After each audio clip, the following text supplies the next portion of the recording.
ఇదిగో వేటూరు సీతారామ శాస్త్రి మాట మాట. అమ్మో నేను మాట్లాడి బాబు. మాట అంటే మాటాలి మరి. నేను మాట్లాడి మాట వినిపించుకోవా? అయ్యో బాబోయ్ నన్ను కొట్టదు చంపొద్దు. ఇప్పుడు నేను చెప్పిన పని చేయలేదనుకో నిన్ను నిజంగానే చంపేస్తాను. ఏం చేయాలి? రేపు నా శోభనం అక్కడికి నువ్వు రావాలి. దేనికి? నన్ను బంచాట ఆడుకోవడానికా?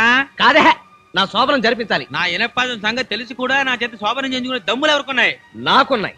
ఇంతకాలానికి నీ లెగ్గతో పెద్ద పని పడింది. అయితే 116 సంభావన ఇస్తేనే వస్తాను. 116 చస్తే ఇవ్వను. మరి 1116తో కొడతా. అయితే శోభనం రేపు. బ్రైడ్ వచ్చా, బ్రైడ్ గ్రూమ్ వచ్చా, ఫస్ట్ నైట్ వచ్చా. తల్లి కుడికాలు లోపల పెట్టమ్మా. ఆగండి, పురోహితుడు రావాలి. నేను వచ్చాను కదా. ఓం నమ శివాయ.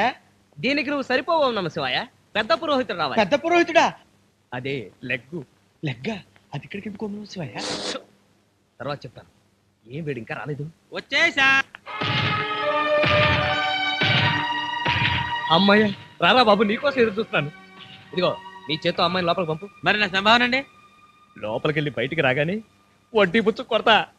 అలాగేనండి బాబు. దా లోపల పోదమ్మా. ఓం గర్భం దత్తే దత్తే గర్భమిదే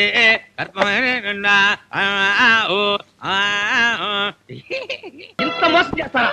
ఎక్కడ ఎక్కడ చచ్చారు? ఏమైంది ఓం నమ శివాయ? గాడిద ఎగ్గయింది. నువ్వు చెప్పి చచ్చింది ఒకటి ఓం నమ శివాయ, ఇక్కడ జరిగి చచ్చింది ఇంకోటి ఓం నమ శివాయ. అది చస్తుందని నాకు అంట కట్టారు. ఇప్పుడు అది బతికి నన్ను చంపేస్తుంది. లెగ్గు నాయనా, లెగ్గు నువ్వేగా తీసుకొచ్చింది. నేను అప్పుడే భయపడ్డాను. ఆ పాద మహిమ అంతా ఇంతానా?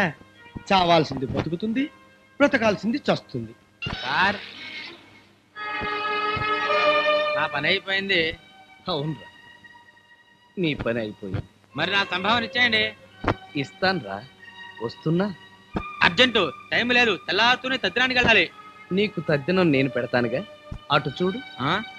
ఒంగో.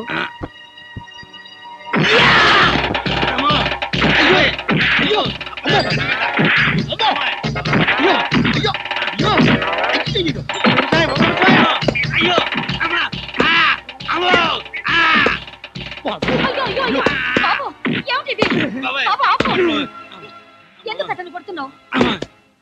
అసలు దీనికంతటికి కారణం నువ్వే.